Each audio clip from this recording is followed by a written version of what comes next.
l'arbre qui va déraciner.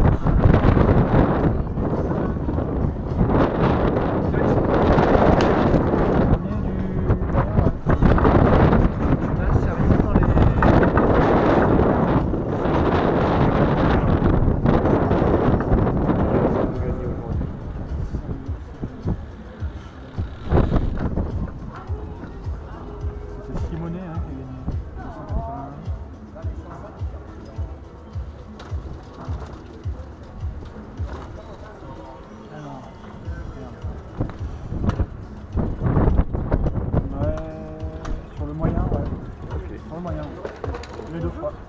On peut avoir des infos sur la grande ou pas? Sur internet, quand vous avez connecté sur le site.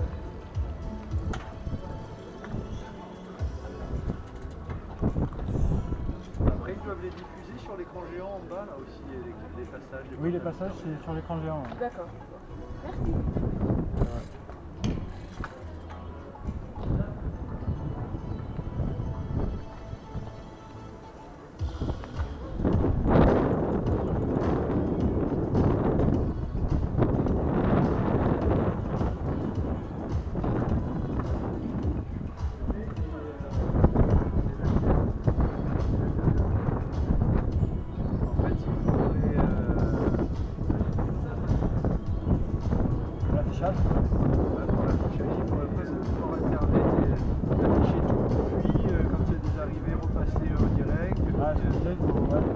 D'arriver depuis 6 secondes. Direct, pas direct. C'est le retour de la régie automatique.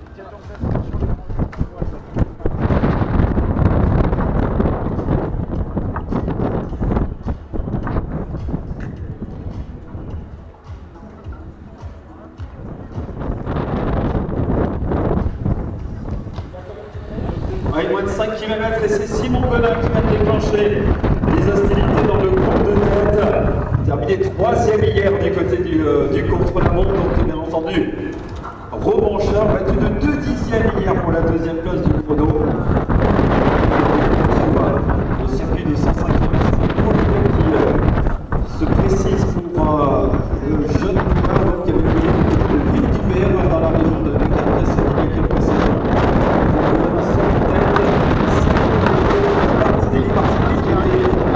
Les 3 attaquants, donc peut-être un petit peu émoussés. Alors l'essentiel du travail désormais pour essayer de rentrer sur Simon Gonin. Donc dans le final, nous sommes à moins de 5 km de l'arrivée.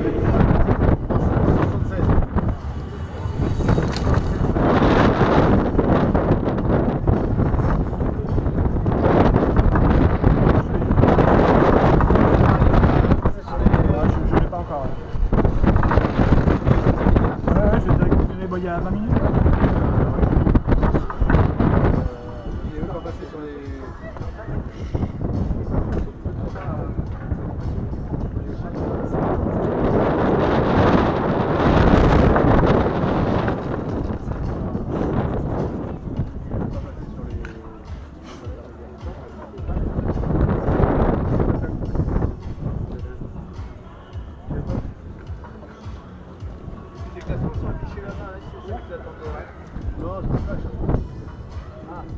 Oui, apparemment Gonin donc de Montfabé serait toujours en tête. On va demander au coureur qui s'arrête au milieu, s'il vous plaît, de se serrer. Merci beaucoup.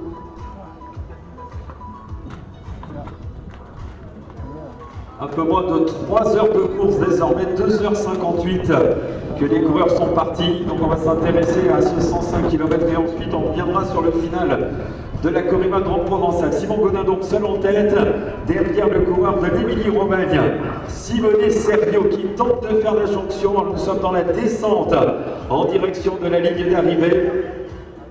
L'ensemble des difficultés sont passées, l'entrée dans la ville maintenant pour l'homme de tête. Alors on va essayer d'avoir des écarts entre l'homme de tête et le groupe de poursuite. On a Mathieu Martinelli également qui est présent au contact pour essayer de venir chercher la victoire sur 705 km. 1 km et demi de l'arrivée, la flamme rouge dans quelques instants pour l'homme de tête. Toujours Gonin lancé en tête, le coureur de Montfabé, donc la région mignonnaise. On avait ce jeune garçon 3e hier sur le chrono qui tente de résister. C'était là aussi un 2e contre-la-montre qui a est en train de s'infliger désormais 1 km 500 pour résister au retour de Simone Serio et de Mathieu Martinelli. Donc les trois coureurs annoncés en tête alors que le chrono vient de passer à l'instant même le cap des 3 heures.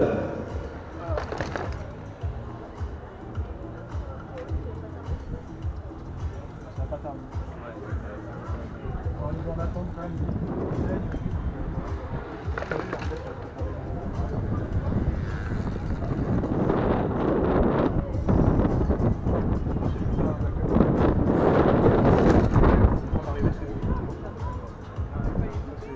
Voilà les premières voitures, les motos qui assurent la sécurité des coureurs annoncés seuls. Simon Gonin en train de résister au retour au terme de 3 heures de course, 105 km pour les coureurs de ce parcours La Jolie Ware. Voilà donc la déviation et la dérivation maintenant pour les véhicules et nous allons retrouver l'homme de tête dans quelques instants. Donc Gonin annoncé en tête alors qu'il y avait derrière Serio et Martinelli. Le jeune coureur donc de Montfavet était annoncé en première position. Il va sans doute résister jusqu'au bout au retour de la meute. Voilà donc les coureurs qui en terminent. Et ce n'est pas Gonin, c'est bien Simone Serio qui vient de franchir la ligne et qui réalise le doublé. Le coureur d'Émilie-Romagne vient de franchir la ligne. On avait pris la bonne information. Voilà derrière. Nous allons retrouver Gonin, donc le coureur de Montfavet qui sera deuxième. Donc Serio s'impose. Gonin qui terminait troisième hier du chrono prend la deuxième place ce matin sur ce circuit de 105 km. L'attaque, il avait. Ah, il avait écrasé, mais l'an dernier, je les ai chopés. Je n'aurais dit plus jamais ça.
Sur les intermédiaires.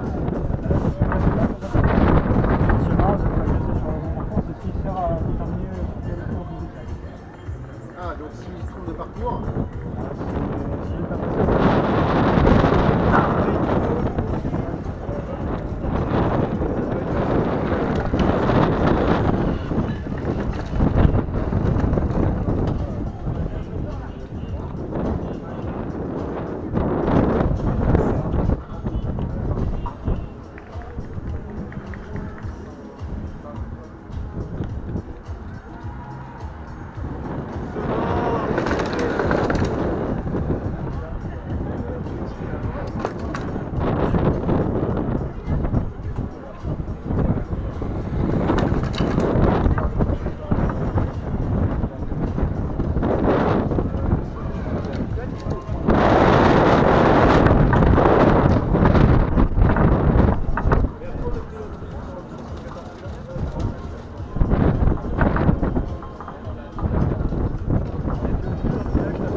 Il y en a plein devant, il y en a 3 qui ont